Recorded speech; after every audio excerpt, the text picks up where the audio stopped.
Weblex TV, ravi de vous retrouver. Cette fois, on va parler de l'imposition des revenus fonciers. Simplicité ne rime pas forcément avec efficacité. On va parler de la gestion du patrimoine immobilier, plus spécialement de l'imposition des revenus fonciers, notamment parce qu'il existe des moyens d'optimiser cette imposition en choisissant la bonne méthode, évidemment.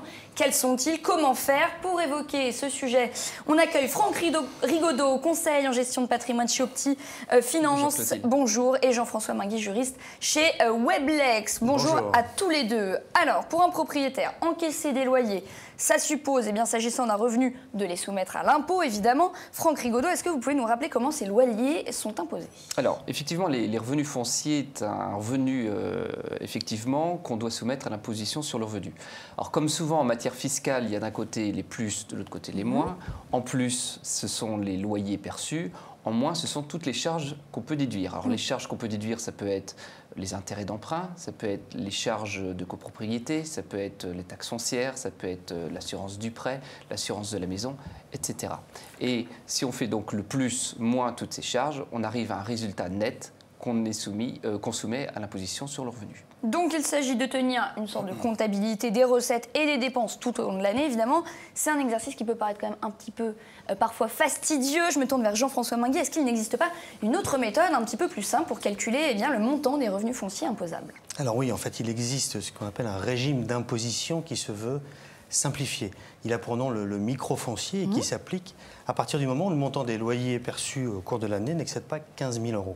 Donc c'est ce qui explique d'ailleurs que une majorité de propriétaires peut bénéficier de ce régime, puisqu'en moyenne, une majorité d'entre eux détient 1 à 2 biens locatifs. Donc le montant des loyers qu'ils perçoivent est inférieur au seuil des 15 000 €. D'accord. Est-ce que vous pouvez nous décrire en quelques mots les caractéristiques donc, de ce régime microfoncier? En quoi est-ce qu'il est simplifié? Alors, il est simplifié parce que le propriétaire va simplement déclarer à l'administration fiscale le montant de ses loyers bruts. Et c'est l'administration fiscale qui va appliquer forfaitairement un abattement de 30% pour le calcul de l'impôt sur le revenu. Alors, cet abattement de 30% est censé représenter l'ensemble des dépenses ou charges foncières payées par le propriétaire au cours de l'année. Alors, si on prend un exemple, on prend un propriétaire qui a un bien locatif, qui loue mensuellement 750 € par mois en charge. Ça fait un revenu, si je ne m'abuse, de 9 000 € par an. En appliquant un abattement de 30%, on arrive donc à un revenu imposable de 6 300 €. Alors concrètement, pour bénéficier de ce régime, qu'est-ce qu'il faut faire? Est-ce qu'il faut exercer une option spécifique ou alors il faut remplir une déclaration spéciale? Alors non, il n'y a strictement rien à faire et c'est en cela que ce régime est simplifié. Dès lors que le montant annuel des loyers perçus au cours de l'année n'excède pas donc ce fameux seuil de 15 000 €, le microfoncier s'applique de plein droit, s'applique automatiquement. Il suffit simplement pour le propriétaire de reporter sur sa déclaration, dans la case qui est prévue à cet effet, le montant brut des loyers encaissés et c'est l'administration fiscale qui va calculer forfaitairement cet abattement de 30%, qui va l'appliquer sur le montant du revenu imposable et va déduire donc cet abattement de 30%. Très bien. Du coup, Franck, la question se pose quand même de savoir si ce régime de microfoncier est toujours intéressant. Est-ce qu'on peut d'ailleurs renoncer à son application ou pas? Alors, c'est vrai qu'il ne faut pas toujours se laisser guider par la simplicité, puisque l'option pour le régime microfoncier peut s'avérer plus onéreux. Notamment lorsque l'ensemble des charges dont je vous parlais tout à l'heure est supérieur à 30%.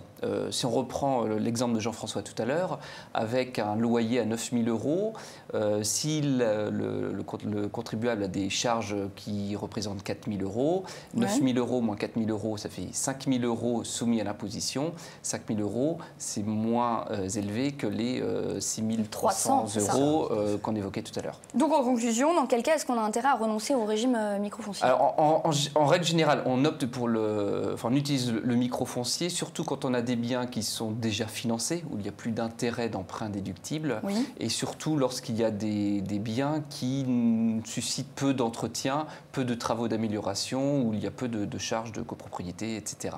Très bien. Merci messieurs pour votre éclairage sur l'imposition des revenus fonciers. On se retrouve très vite sur Weblex TV.